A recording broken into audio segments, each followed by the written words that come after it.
The quantum telescope array at the Mauna Kea Observatory picked up the signal at exactly 3:47 a.m. Hawaiian Standard Time.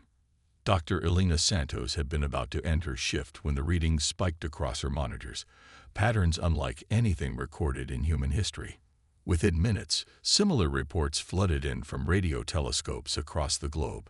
FAST in China, Arecibo's successor in Puerto Rico, and the Square Kilometer Array in South Africa. They all detected the same precise, structured transmission. Elena's hands trembled as she initiated the first contact protocols that humanity had prepared but never expected to use. Within hours, the world's leading astrophysicists and cryptographers converged virtually, their faces illuminated by screens as they worked to decode the message that would change humanity forever. The transmission was elegant in its simplicity, a mathematical sequence that built upon itself to create a language, then meaning, then understanding. When the first complete translation emerged 3 days later, Elena stared at her screen in disbelief. To the developing civilization of Sol 3, your system lies in the path of a quantum wave collapse, cascading through this arm of the galaxy. Based on our calculations, your star system has approximately 47 Earth years before total stellar destabilization occurs. We provide this warning as per the Galactic Accord of Species Preservation. No further communication will follow. The message repeated endlessly, each cycle perfect and unchanged. When the UN Security Council convened an emergency session, Elena found herself addressing world leaders, her voice steady despite the weight of her words.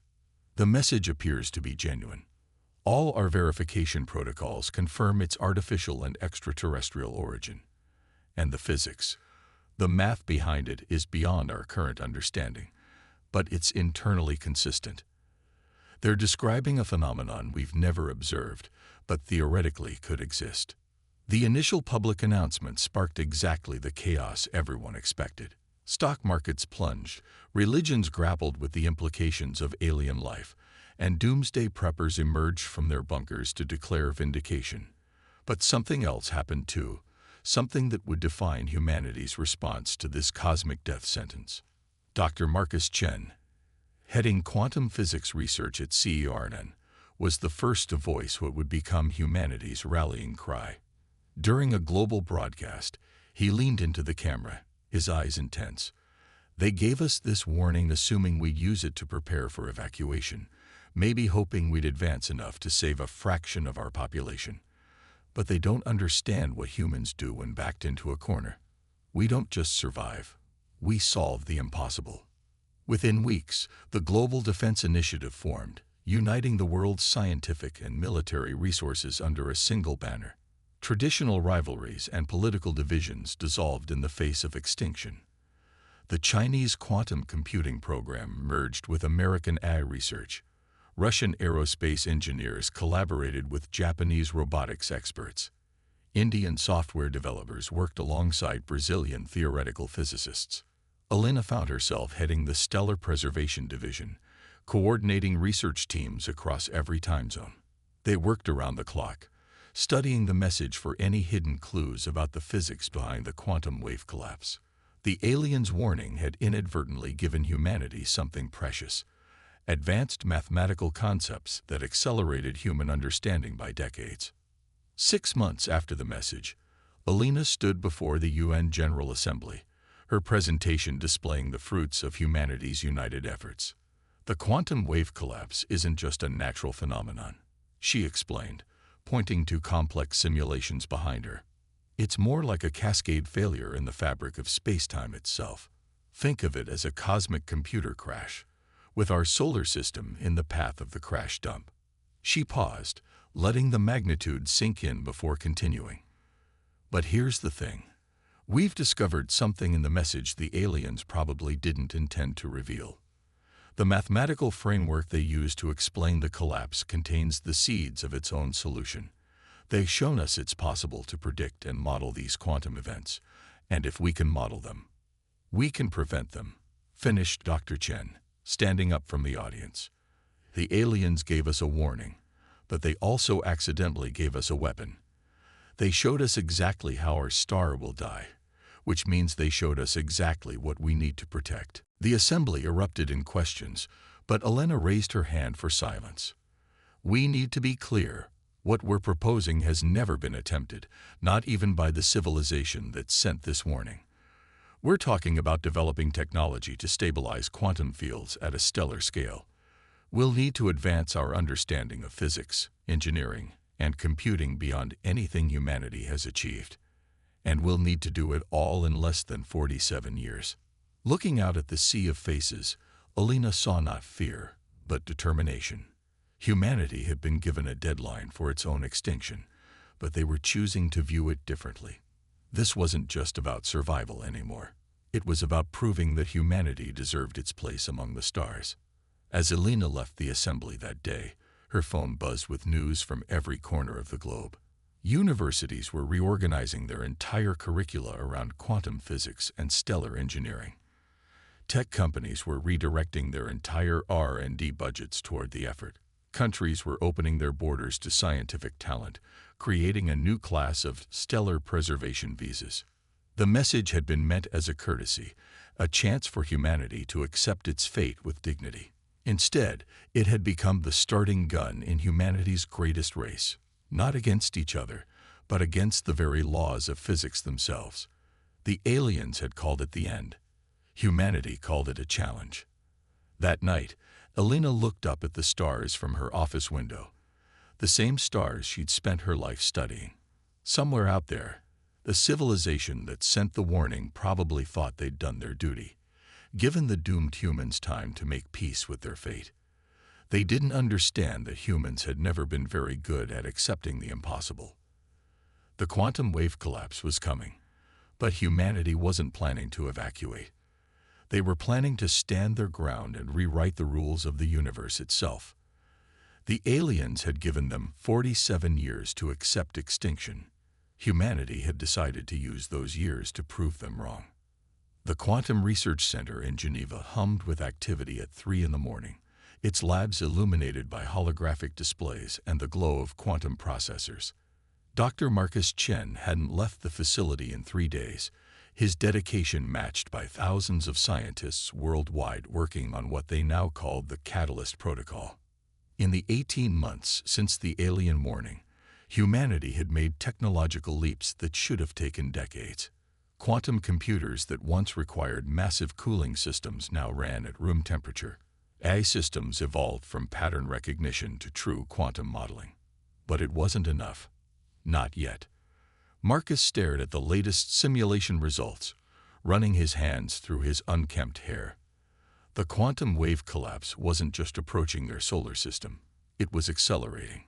Their original estimate of 47 years had shrunk to 45. Time was becoming their greatest enemy. Dr. Chen called out Dr. Yuki Tanaka, her voice cutting through his concentration. You need to see this. She pulled up a new simulation on the main display, her fingers dancing across the holographic interface. We've been approaching this all wrong. We've been trying to stop the wave collapse, but what if we could redirect it instead? The display showed a new model, one that treated the quantum wave collapse not as a destructive force, but as energy that could be channeled. Marcus's eyes widened as he absorbed the implications. Like a river, he whispered. We don't stop the flow, we change its course. The concept spread through the scientific community like wildfire. Teams that had been working on quantum shields shifted to developing quantum channeling technology. The Global Defense Initiative redirected resources to what they now called Project River. But the breakthrough came from an unexpected source.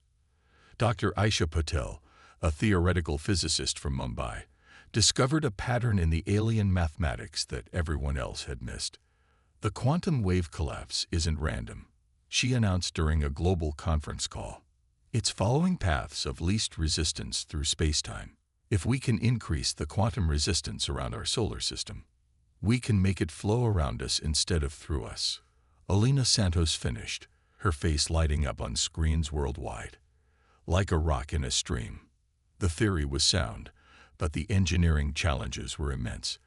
They would need to create a quantum field large enough to encompass the entire solar system, stable enough to last decades, and powerful enough to redirect a force that could destroy stars. Human ingenuity rose to meet the challenge.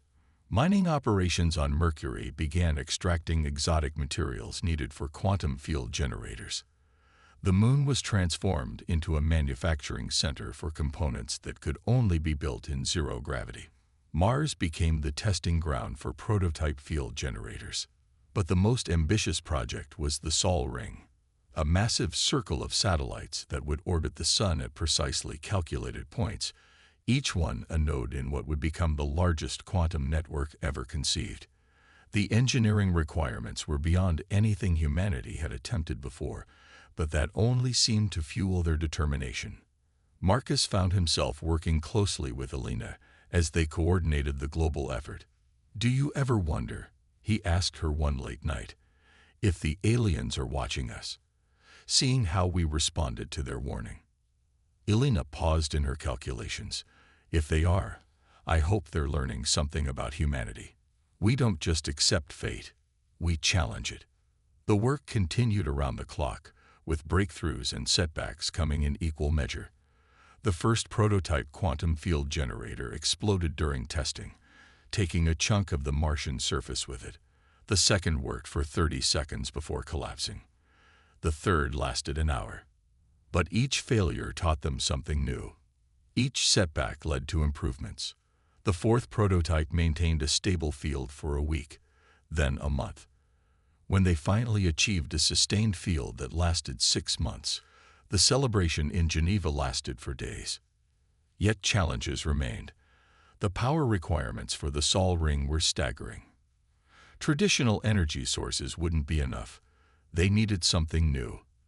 The solution came from Dr. Zhang Wei, a fusion researcher in Shanghai. "We don't need to generate all the power," she explained. "We can harvest it from the quantum collapse itself." The idea was brilliant in its audacity. Use the very force threatening to destroy them as the power source to save them. It was like using the energy of an approaching tsunami to power the wall holding it back. As the first components of the Sol Ring began launching into space, Marcus received an unexpected message. A new signal had been detected, using the same transmission method as the original warning. But this one was different, shorter, almost urgent in its pattern. When they decoded it, the message was brief.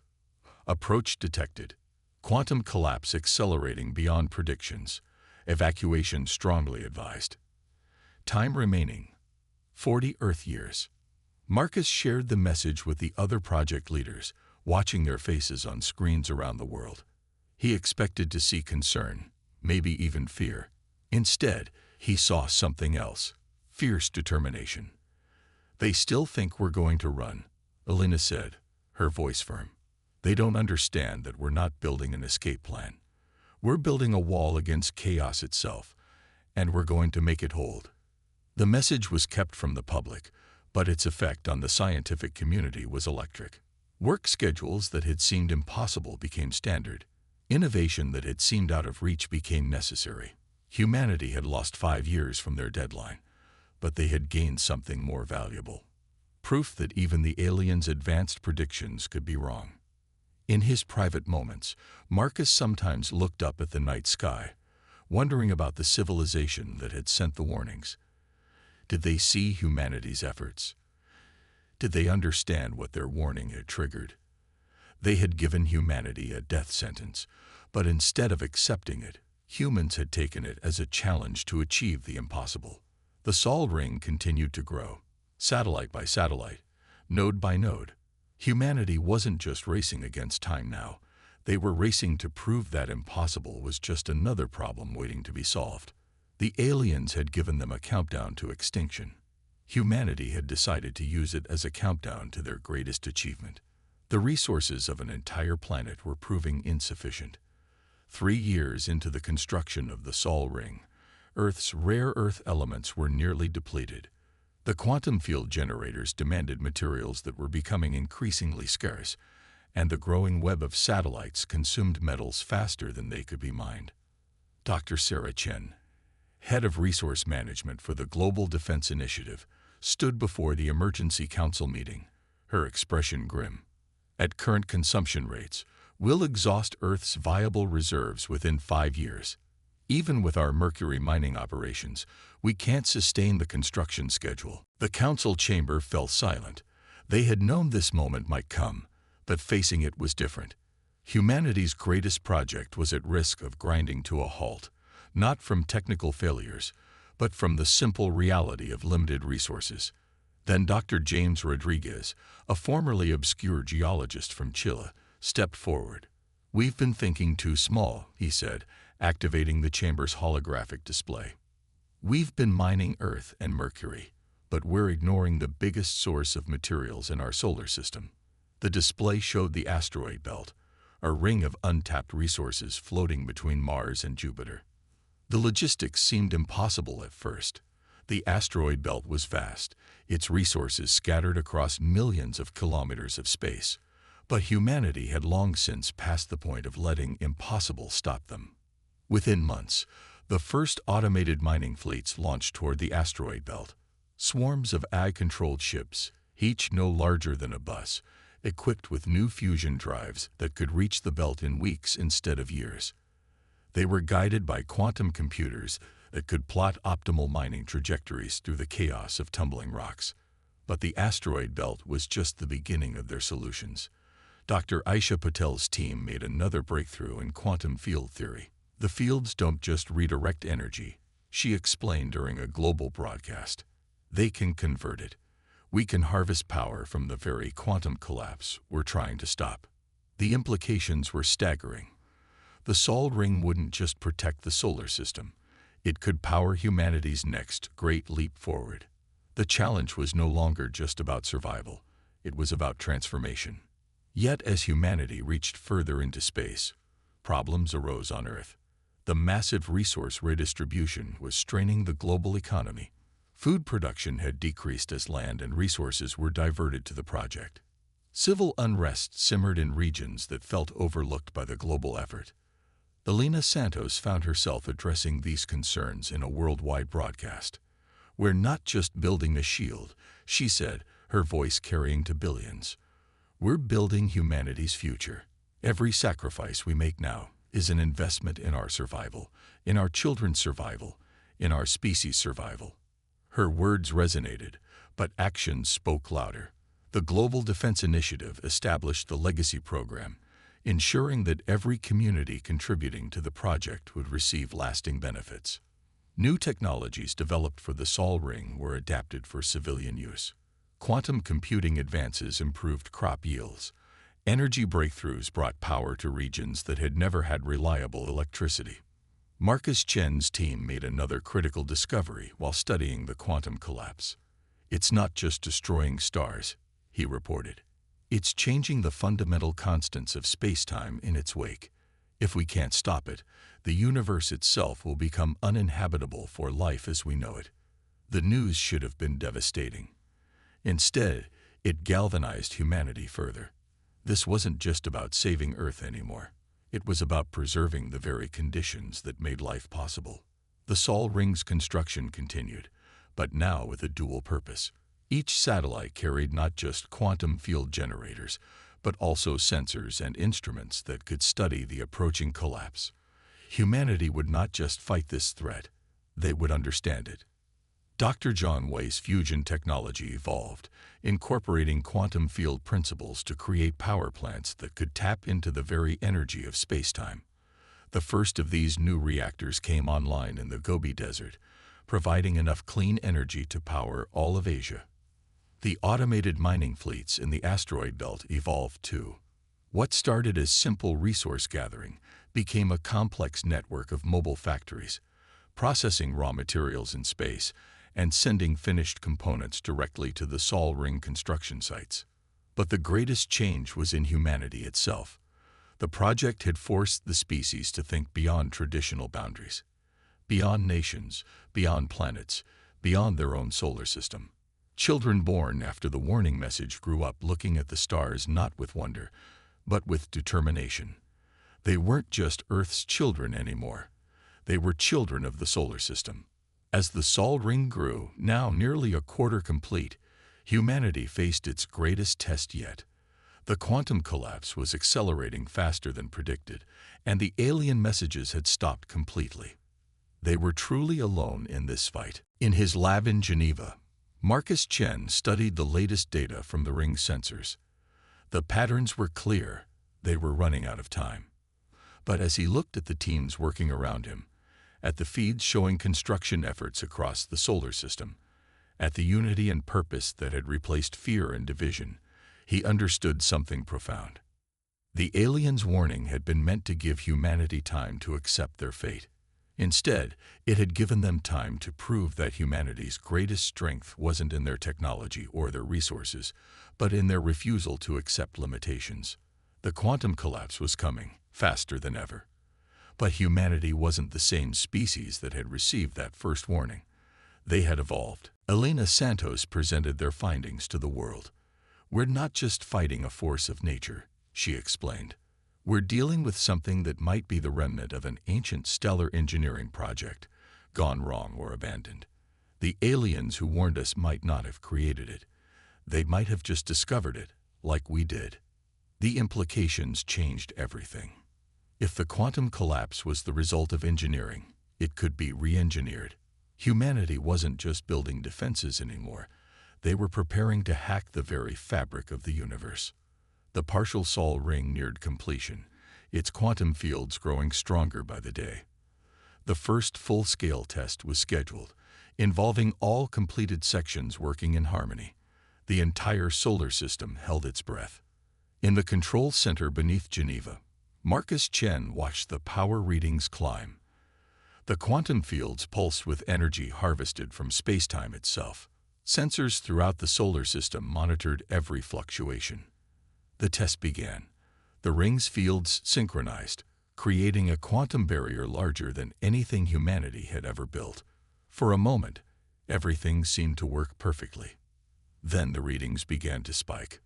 "The collapse is responding," Elena shouted, her eyes fixed on the data streams. "It's changing direction again. But not away from us. It's coming straight for us." The quantum collapse had sensed their defense and taken it as a challenge. Humanity's greatest achievement had just made them a target. But as alarms sounded and emergency protocols activated, a strange calm settled over the control center. They had built something that could influence a force capable of destroying stars. They had created technology that could reshape space-time itself. They had united their entire species in an effort that transcended mere survival. The quantum collapse was coming for them now, but humanity was ready. They had spent 15 years preparing for this moment, advancing their technology and understanding beyond anything they had thought possible. The aliens had warned them to run. Instead, humanity had chosen to stand and fight. And now, as their greatest challenge approached, they would show the universe exactly what humans did when backed into a corner. The counterstrike was about to begin. The quantum collapse arrived ahead of schedule. Humanity had expected 5 more years of preparation, but as Dr. Elena Santos watched the sensor readings, she knew their time had run out. The cosmic force that had destroyed countless stars was now less than 6 months from their solar system. In the 2 decades since the first warning, humanity had transformed itself. The Sol ring, though incomplete, stood as the largest structure ever built by human hands. Its quantum fields shimmered in space, visible from Earth as a faint aurora that wrapped around the sun. "Final diagnostics are complete," Marcus Chen reported, his voice steady despite the tension. "The ring is operating at 97% efficiency. All quantum field generators are synchronized. We're as ready as we'll ever be." The Global Defense Initiative had evacuated all non-essential personnel from the outer solar system. Construction crews had withdrawn to safe zones behind the ring's protective barrier. Earth's population watched the skies, waiting for the battle that would determine humanity's fate. Dr. Aisha Patel's quantum resonance theory had proven correct. The ring's fields were strengthening each other, creating a barrier far more powerful than they had initially designed. But would it be enough?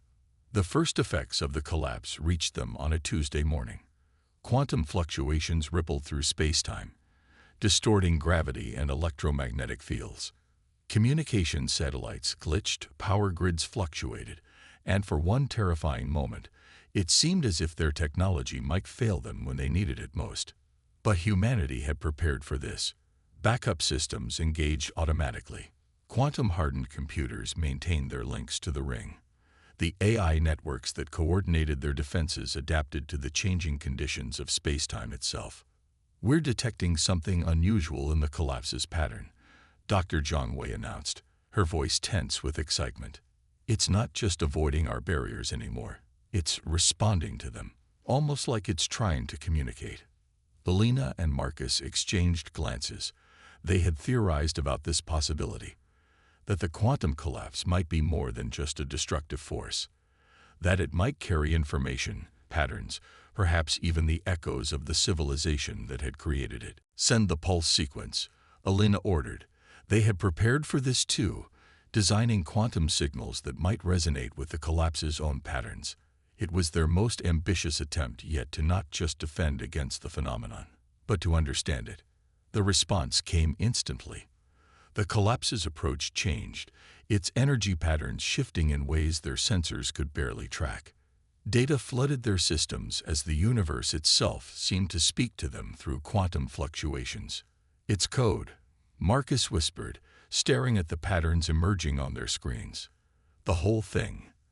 The collapse, the wavefront, all of it. It's part of a vast computational system. We're not just seeing the death of stars. We're seeing the execution of a program written into the fabric of space-time." Understanding dawned across humanity's scientific community. The quantum collapse wasn't a natural disaster or a weapon. It was a tool, perhaps the remnant of some ancient stellar engineering project. And now it was reacting to their defenses, not as obstacles, but as new variables in its cosmic calculation. Elena made a decision that would change the course of human history. "We're not going to just deflect it," she announced to the Global Command Center. "We're going to repair it." The Sol Ring's quantum fields reconfigured, no longer forming just a barrier but creating a vast network of quantum processors. Every satellite, every field generator, every piece of technology humanity had built became part of an effort not to fight the collapse, but to debug it.